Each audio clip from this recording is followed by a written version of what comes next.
Thank you very much for joining me on the marketplace. Welcome back. The African Development Bank, the African Development Fund, has approved $81.67 million loan facility to co-finance sections of the 695-kilometer Eastern Corridor Road linking the capital Accra with the northern hinterland and across the borders to the Sahel region. This was made known at an official signing ceremony between Government of Ghana and the management of AFDB, as well as an international finance firm, OPEC.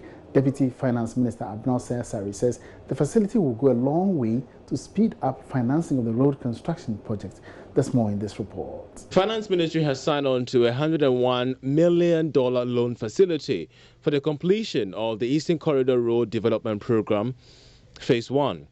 AFDB is providing $81.67 million of the loan facility, with International Finance House OPEC providing 20% of it. The loan facility is to be refinanced in 25 years, which complements the financing of government's Year of Roads agenda for 2020. Abnal Sayasare is Deputy Finance Minister. She's been explaining to Joy Business the breakdown of the payment plan. The interest on this is at 1% per annum. There's a service charge of 0.75% per annum on the principal amount, and there's a commitment fee or charge of 0.5%. We have a grace period of 5 years, but the repayment is 25 years. So the total length of time that we have to service and pay fully this loan is 30 years. So that is what we have. And even with this, there's a grant element of 35.97%. In this 81.67 loan that we have taken from ADB. So the total repayment period is 30 years, 5 years grace period, and 25 years to pay back the loan. Deputy Minister for Roads and Highways, Anthony Carbo, explained the Eastern Corridor Road will further deepen economic activity in the catchment area, which spans in a stretch of 120 kilometers. The economic importance of that road cannot be underestimated, and it is because of this that the government has been working with the most reliable development partner, the African Development Bank, and they have come through to provide funding for the rest of that stretch. President of AFDB welcomed the strong collaboration with JICA and OFIT and the opportunities for setting up of a special agro-industrial processing zones along the Eastern Corridor as well. The program is aligned with Pillar 2 of the Country Strategy Paper 2019 to 2023, which is to support infrastructure development that are enablers of domestic and regional trade. The $130 million project covers over 60 kilometers of roads, 2 interchanges, and related civil works, incorporating community support initiatives to help improve livelihoods along the entire stretch of the road project. Now, acquiring lands in Ghana has often been fraught with several litigations arising from a lack of transparency in such transactions. In some jurisdictions, a third-party institution or service provider known as an escrow company is recruited to broker the transaction and ensure both sides have satisfied all conditions for the purpose. The first escrow company, Peterson Escrow and Land Title Services, has been launched in Accra. Here's more in this report. With a mountain housing deficit estimated to be about 2 million housing units, the acquisition of land and property continues to remain a challenge, often marred by litigations and disputes over ownership. Elsewhere, with the use of an escrow, thus a third-party service, buyers get to inspect the goods or service before accepting them, protecting the buyer, likewise the sellers. Ghana can now boast of the first ever escrow firm, the Peterson Escrow and Land Title Services. Speaking to Joy Business at the launch, the Chief Escrow Officer of the company, Peter Chikata, explained the challenge of transparency with property acquisition will be mitigated with rigorous checks on both buyers and sellers. With regards to the seller, we scrutinize the documentation. We walk it through a search process. The search process goes through 4 different divisions of the Lands Commission to assure the buyer that the land is litigation-free, and the person claiming to be the owner of that property is the real true owner. Technical Director for Lands at the Ministry of Lands and Natural Resources added that the intervention was timely for the real estate sector. We are aware of how investments in property, real estate, go bad because people put in their money only to realize that the land is not even for that person after all. And then he will either abscond or whatever. What we are doing now is that we are facilitating that amount of money being lodged in a safe place, so that at the end of it all, when title has changed hands and the property has moved from Mr. A to Mr. B, who is the buyer, then A will have his money and B will have his land when both parties are satisfied. For Joy Business, Sheila Tamaklo reporting. And the Building and Road Research Institute of the Council for Scientific and Industrial Research says it is set to begin limited reclamation of degraded lands caused by galamsey operations. Authorities say they will deploy drone technology to track the extent of damage and soil profile for recovery and to help restore alternative livelihoods for farmers in mining areas. Director of the BRI survey, Surveyor Daniel Asensu Jambibi, has been addressing senior staff and technocrats at the CSIR BRI 2020 in-house review workshop in Kumasi. Nana Sensu Mensa has more. Small-scale and illegal mining have become a major economic activity with devastating impact on the environment. In 2017, government spent about $100 million on a 5-year project under the Multi-Sectorial Mining Integrated Project to reclaim land degraded by illegal miners. Experts at BRI propose the reclamation with the aid of technology and the planting of special trees to take out cyanide and metals placed in the environment through illegal mining. Daniel Asensu Jambibi is director at CSIR BRI. We have proposed how to reclaim them because we have forestry research with us, we have soil research with us. The important thing is to be able to assess the place. You know, some of these places are not accessible. They go in the forest, they do this. All we need to do is to deploy the drones and capture all the activities that is going on. Now with technology, with surveying, we can integrate GPS with the drones. So we come from the field and we're able to get the landscape, how degraded it is. We can compute the volumes and be able to ascertain what we need to do. And with our brothers from forestry research, there are trees that can even take off the cyanide, the bad metals that have been introduced into the soil so that we can reclaim the land for its original use. And these are things that CSR can easily do, especially BRI. We've sent this proposal several times. So sometimes it's heartbreaking that our lands are still being degraded and it looks as if we have no solution. But the solution is with us. But frustrating. When you are in a system, you are in your country, something is going wrong and you think you can do something, but you don't have the assets, the means to really tackle it, and you see it going on. It's heartbreaking. Why can't we do it? It makes you feel bad as a scientist, as if you are incapable of helping your country. But this is where we think that government will have to come in and use people that they have trained and they are paying to be able to resolve some of these issues. It's important.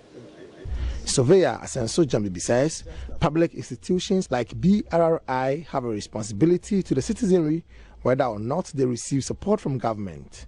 That's the challenge. You see, we can only advocate that this is what we can do, this is what we need to do.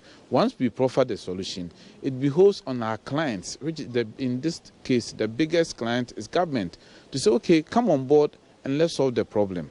But if you send the proposal and you're not getting the feedback, there's very little you can do.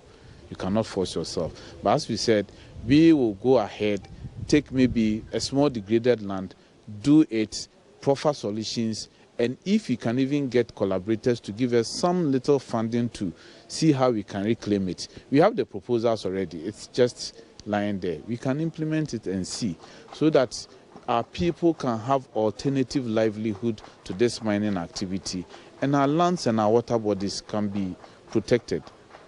For Joy News, Nana Asensu Mensa, Kumasi. To briefly introduce. Let's still stay in Kumasi because local construction workers are being urged to take advantage of Britain's exit from the European Union to secure jobs in the country. Figures from the Office of the National Statistics in the UK show that 7% of construction workers are European Union nationals. Chief Executive of Paradigm Training Corps, Corinne Lynch, believes this presents an opportunity for African workers. She spoke with Love Business on the sidelines of a seminar for trainees under Yesha Foundation, which is supporting unemployed youth in construction apprenticeship for free. Nana Yao Jima also has more. By mid-2020, British government is expected to deliver 300,000 homes to meet demands of citizens, especially in highly populated areas. The exit from the European Union deprives her of over a quarter of workforce in London, making the housing targets difficult to achieve. Now, both EU nationals and persons from other parts of the world will need equal opportunities to get jobs in the UK. Ms. Lynch explains potential for African youth. We're trying desperately at this moment to recruit more and more people into the construction industry, but the amount that's needed outstrips the amount of people that we can recruit within the time. This is a great opportunity for Africa, for Ghana. Once we have got students and masters trained to an international level, the doors open for us. For local construction workers to get such opportunities, established contractors and apprentices will have to acquire expertise to meet the standards. Ms. Lynch reviews plans to partner local trainers to build capacities to take advantage of foreign opportunities. Ghana needs to look at how we're building consciously, what materials we're using naturally, because that is what the global market demands. We have to get away from concrete buildings and no solar energy. Already, about 70 apprentices are being trained to take advantage of the global construction industry, which is on the rise.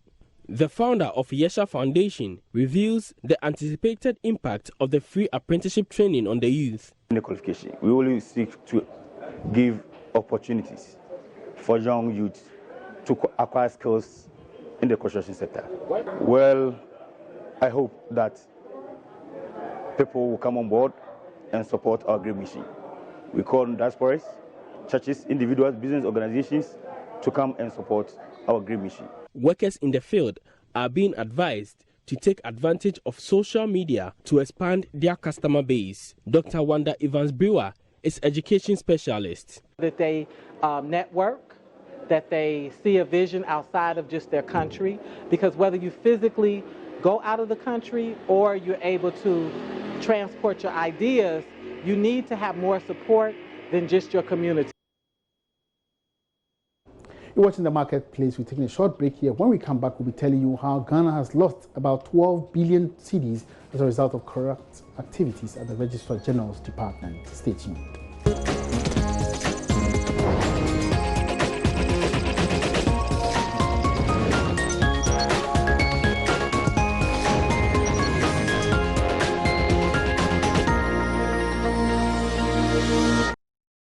Hello again, welcome back. Now, Ghana has lost about 12 billion cedis as a result of corrupt activities at the Registrar General's Department and other relevant regulatory agencies in the country in 2018 alone. According to a survey conducted by the Private Enterprise Federation, majority of Ghanaians pay bribes to avoid delays during the process of registering their businesses. The project, funded by Star Ghana, is expected to fight administrative corruption, which tends to increase the cost of doing business. Consultant to the project, Clara Kasati, who presented the report, fears that if the situation is not reversed, the country will lose out significant revenue to corruption. Bribes. The bribes that the private sector admits to paying, of course, I'm sure we all know that they go unrecorded. And once they go unrecorded, tax doesn't get paid on it by its income. The people have received money, there's no tax on that money. Now, the second leg of it, when there are delays, what happens? Businesses lose income. And we saw the figures, they are huge. Businesses lose income. When businesses make income, what happens? The state gets to collect tax on that income. So the state benefits when businesses make profit, and then the state loses when businesses lose. So because of the delays, businesses are losing. And because businesses are losing, the state is losing.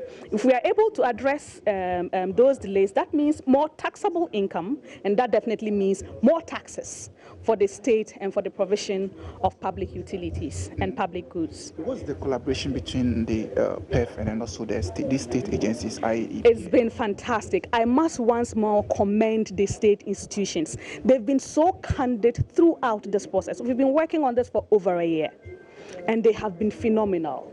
They have been very cooperative, they have been very open, they have been very candid. Because as we said, we started with the understanding that we are not looking to accuse. We are looking to identify problems and to address those problems. So they were not defensive. Now, economist and lecturer at the University of Ghana Business School, Professor Godfred Bokwing, has lauded government's successful Eurobond roadshow, saying it is a testament of renewed investor confidence in the Ghanaian economy. According to him, the Bank of Ghana's consistent reserve build-up has anchored the economy on a sound footing, making it less risky for investors to acquire the $3 billion bonds, even though the country is in an election year. Speaking to Joy Business, Professor Bokwing says sustaining the gains is critical moving forward. For Bank of Ghana, it's also good news to some extent. So close to roughly $3 billion will be hitting their account, and that should be providing a greater cushion for the stability of the cedi. So we've seen the cedi strengthening against the dollar, and which is unusual in an election year, the first quarter of the year, because when you look at the first 20 transaction days of 2019 and you compare that to 2020, you can see that this is completely opposite of what we have seen in the last couple of years. And we will not say it is strange. The reason I will say it is not strange is because Bank of Ghana has been working towards this by intentionally building their reserves from the second half of last year, for which reason I believe that they didn't do market intervention, for which reason the cedi dipped last year the way it did, because they were looking forward to 2020. So what should be the focus for government going forward? I think that we have to keep to fiscal discipline. It's very, very important, and preserve the macroeconomic gains that we have made. So we'll be able to build on that going forward. So the election is still at the early stage, but of course the political temperature is rising. So we are hoping and praying that government will walk it talk and talk it walk in terms of keeping to fiscal discipline. It's very, very fundamental, because the gains that we have made, they are not that, we have not been able to situate that macroeconomic gains within a broader institutional reform that can guarantee sustainability. So this can easily be eroded, because we have been there before. And we have used other competitive relations to more or less undermine the fundamentals of the economy. So we shouldn't say that the gains that we have made, for which reason investors are rushing or queuing for Ghana government Eurobond and even willing to trade off consumption for that long. We should not just play with it.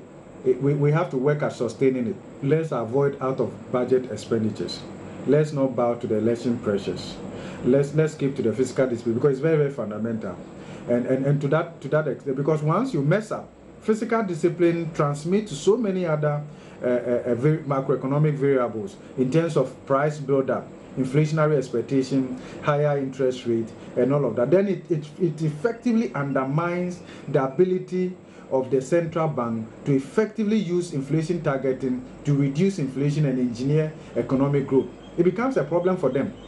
So we need the physical side to take shape in order for inflation targeting to be effective. So that is common knowledge now. So we do not expect that the physical side would mess up, for which reason we have to use monetary policy as a broom to sweep the mess created through fiscal policy. So what will all these economic terms mean for the Makola woman and the Abosokan's paper dealer? So everybody prefers relative certainty. Macroeconomic stability, not that it puts money directly in your pocket, but it helps you to plan, and it helps you to manage your business better. So if you are aware that next month price of milk is not going to change significantly, it helps you to plan. It preserves your purchasing power.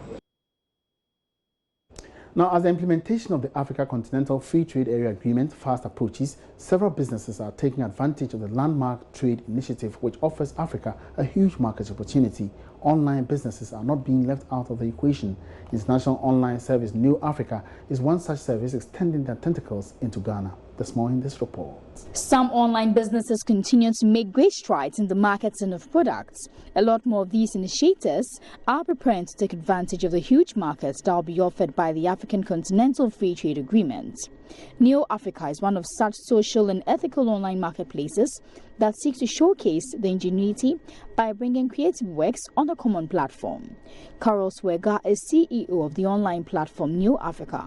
She speaks through an interpreter.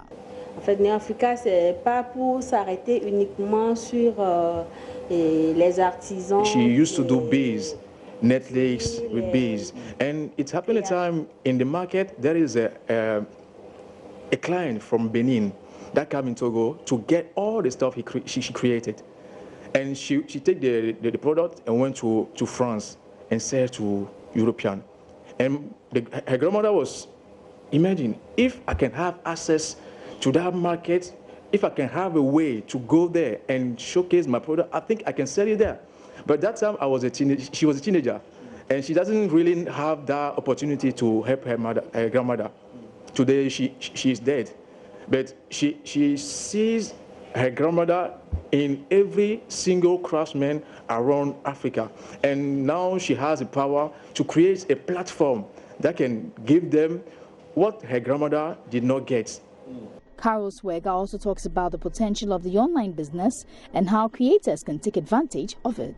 New Africa is willing to, to improve all creativity that is in Africa. And in the beginning of this year, for instance, we launched a new product that is for beauty and cosmetics. In Africa, we don't always know that we have that power, but we have the ability to do so many things, and especially in cosmetic stuff, you have people that with their small hands made tremendous things. So we started with that, but there is more that will come after.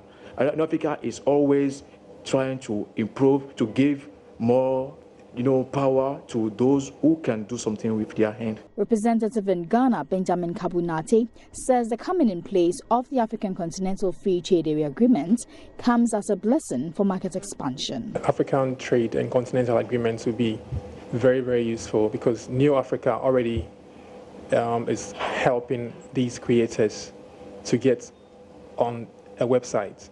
So actually, they will be hitting the ground running already. We're not only focusing on selling to Europe, to the Americas, and all of that. We're also selling to Africa. Africa has access to that marketplace as well. So even though we're saying Africans showcase your creations to the world, we're also selling to Africa as well. So this agreement, when it comes into force, will be very, very useful for our creators because they'll definitely be on the website. New Africa is open to all creators in various disciplines, including technological innovations created by Africans.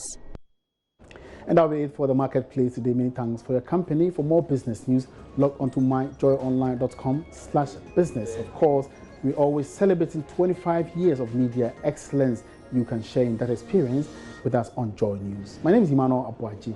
We have a good afternoon.